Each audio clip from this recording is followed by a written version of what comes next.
3 വയസ്സുകാരി മകൾ സെന്നുവിന് പെരുന്നാൾ വസ്ത്രവുമായി വരാമെന്ന് പറഞ്ഞു പോയ യാസിർ തിരികെ വന്നത് ഭാര്യ ഷിബിലെ കൊലപ്പെടുത്താനിട്ടുള്ള കൊലക്കത്തിയുമായിട്ടായിരുന്നു. ഇവരുടേത് പ്രണയ വിവാഹമായിരുന്നു. എന്നാൽ യാസിറിന്റെ ലഹരി ഉപയോഗവും ശാരീരിക പീഡനവും ഒടുവിൽ ഷിബിലയുടെ മരണത്തിലാണ് കൊണ്ടവസാനിച്ചത്. ശരിക്കും മറ്റൊരു വഴിയുമില്ലാതെയാണ് ഷിബില യാസിറിനൊപ്പം താമസിച്ചിരുന്ന വാടക വീട്ടിൽ നിന്നും മകൾക്കൊപ്പം കാക്കാട്ടെ സ്വന്തം വീട്ടിലേക്ക് മാറിയിരുന്നത്. 2020-ലായിരുന്നു ഇരുവരും വിവാഹിതരായത്. വിവാഹശേഷം അടിവാരത്തെ വാടക വീട്ടിലായിരുന്നു ഇരുവരും താമസിച്ചിരുന്നത്. 3 മാസം മുൻപായിരുന്നു ഷിബില ഈങ്ങാപ്പുഴ കാക്കാട്ടെ സ്വന്തം വീട്ടിലേക്ക് താമസം മാറ്റിയത്. ലഹരിക്കടിമയായ യാസിറിന്റെ ആക്രമണമാണ് ഇതിന് പിന്നിലെ കാരണമെന്നാണ് പൊതുവെ പറയുന്നത്. തിരിച്ചു ചെന്നില്ലെങ്കിൽ കൊല്ലുമെന്ന് യാസിർ നേരത്തെ തന്നെ ഭീഷണി മുഴക്കിയതായിട്ട് പറയപ്പെടുന്നുണ്ട്. ഇന്നലെ രാത്രി 7:10-ന് കാറിലാണ് യാസിർ ഷിബിലയുടെ വീട്ടിലേക്ക് വന്നിരുന്നത്. തിരിച്ചു പോകാൻ പാകത്തിന് കാർ നിർത്തിയിട്ടായിരുന്നു വീട്ടിലേക്ക് യാസിർ കയറിയിരുന്നത്. പിന്നീട് ഭാര്യയെ വെട്ടുകയായിരുന്നു ഇയാൾ ചെയ്തത്. ഈ ആക്രമണം തടയാൻ വന്നപ്പോൾ ഷിബിലയുടെ പിതാവ് അബ്ദുൾ റഹ്മാന്, മാതാവ് ഹസീന എന്നിവർക്കും ഇയാളുടെ വെട്ടേൽക്കുകയുണ്ടായി. യാസിറിന്റെ അറസ്റ്റും രേഖപ്പെടുത്തിയിട്ടുണ്ട്.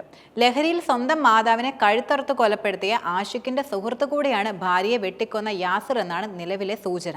പോലീസ് ഇതുമായി ബന്ധപ്പെട്ട് അന്വേഷണം നടത്തി വരികയാണ്. താമരശ്ശേരിയിലാണ് ഈ കൊലപാതകം നടന്നത്. ഫെബ്രുവരി 18-നായിരുന്നു അസുഖബാധിതയായ സഹോദരിയുടെ വീട്ടിൽ കഴിഞ്ഞിരുന്ന കായ്ക്കൽ സുബേദ മകൻ ആഷിഖിന്റെ വെട്ടേറ്റ് മരിച്ചിരുന്നത്. ആഷിഖും യാസിറും ഒരുമിച്ചുള്ള ചിത്രങ്ങൾ പുറത്തു വരികയും ചെയ്തിരുന്നു. ഇവരെല്ലാം വലിയ ലഹരിമരുന്ന് സംഘത്തിന്റെ കണ്ണികളാണെന്നാണ് നാട്ടുകാർ ചൂണ്ടിക്കാട്ടുന്നത്. 1 മാസം മുൻപായിരുന്നു അടിവാരം സ്വദേശി സുബേദയെ മകൻ ആഷിഖ് കഴുത്തറുത്ത് കൊലപ്പെടുത്തിയിരുന്നത്.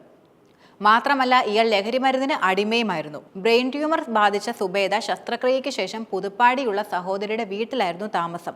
വീട്ടിൽ മറ്റാരും ഇല്ലാതിരുന്ന സമയത്തെത്തിയ ആഷിഖ് സുബേദയെ മൃഗീയമായി കൊലപ്പെടുത്തി. തനിക്ക് ജന്മം നൽകിയതിനുള്ള ശിക്ഷയാണ് നടപ്പിലാക്കുന്നതെന്നായിരുന്നു ആഷിഖ് സ്വന്തം ഉമ്മയെ കൊലപ്പെടുത്തിയ ശേഷം നാട്ടുകാരോട് പറഞ്ഞത്. സംഭവ ദിവസം അർദ്ധരാത്രിയോടെയാണ് യാസിറിനെ പോലീസ് കസ്റ്റഡിയിൽ എടുത്തിരുന്നത്. തുടർന്ന് ഇയാളെ വിശദമായി ചോദ്യം ചെയ്തു.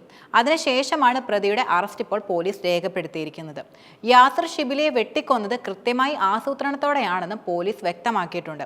അറസ്റ്റ് രേഖപ്പെടുത്തിയതിനു ശേഷം പ്രതി യാസിറിനെ കോഴിക്കോട് മെഡിക്കൽ കോളേജ് പോലീസ് സ്റ്റേഷനിൽ എത്തിക്കുകയും ചെയ്തിരുന്നു. തെളിവെടുപ്പിനായിട്ടായിരുന്നു ഇയാളെ എത്തിച്ചിരുന്നത്. പ്രതി ഉപയോഗിച്ച വാഹനം ഫോറൻസിക് സംഘം വ്യക്തമായി തന്നെ പരിശോധിച്ചു.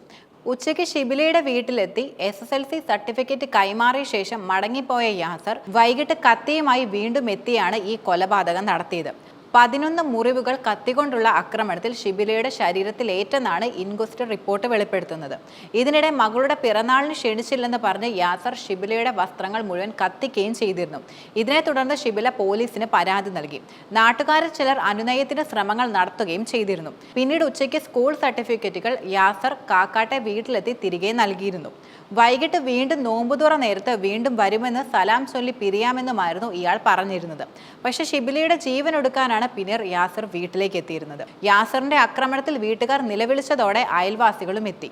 എന്നാൽ അപ്പോഴേക്കും ഷിബില കുത്തേറ്റ് വീണു. അച്ഛൻ അബ്ദുൾ റഹ്മാനും അമ്മ ഹസീനയും വെട്ടേറ്റ നിലയിലുമായിരുന്നു ഉണ്ടായിരുന്നത്.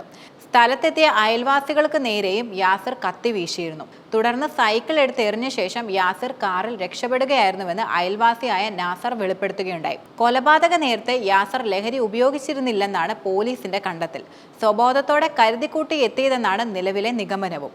യാസിറിന്റെ ആക്രമണത്തിൽ പരിക്കേറ്റ ഭാര്യ, പിതാവ് അബ്ദുൾ റഹ്മാന്റെ ആരോഗ്യനില തൃപ്തികരമാണെന്ന് മെഡിക്കൽ കോളേജ് അധികൃതർ അറിയിക്കുകയും ചെയ്തിട്ടുണ്ട്. അമ്മ ഹസീനയ്ക്കും സാരമായ പ്രശ്നങ്ങളില്ലെന്നാണ് വിലയിരുത്തൽ.